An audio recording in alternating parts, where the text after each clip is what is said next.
Bonjour et bienvenue dans nos perspectives financières d'aujourd'hui. Rejoignez-nous aujourd'hui pour notre analyse du monde financier, des derniers événements, des dernières informations sur les marchés. Thomas va nous aider aujourd'hui depuis la salle des marchés. Le volume des échanges a ralenti sur de nombreuses plateformes de négociation de crypto-monnaies pendant la déroute des actifs mondiaux déclenchée par la crise ukrainienne.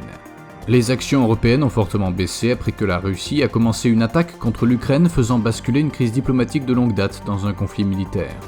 Les réformes fiscales visant à stimuler les investissements des entreprises et à les encourager à dépenser dans la formation et la recherche et le développement seront les priorités de la politique budgétaire britannique, a déclaré Rishi Sunak. Les actions Microsoft ont explosé de 6,5% lors de la dernière session, l'indicateur ROC donne un signal baissier.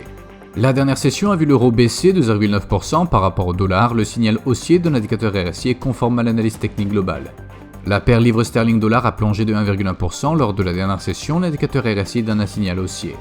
Le dollar australien a chuté de 0,9% par rapport au dollar lors de la dernière session. Selon l'indicateur stochastique RSI, nous sommes dans un marché survendu. L'indice coïncident du Japon sera publié à 5h GMT, les commandes de biens durables aux États-Unis à 13h30 GMT, les positions nettes NC de la CFTC pour la Grande-Bretagne à 20h30 GMT.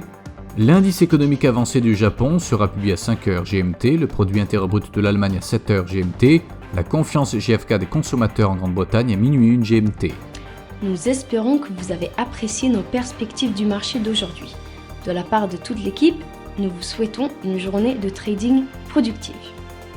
N'oubliez pas de nous rejoindre la prochaine fois pour toutes nos analyses des derniers événements et nouvelles sur les marchés financiers.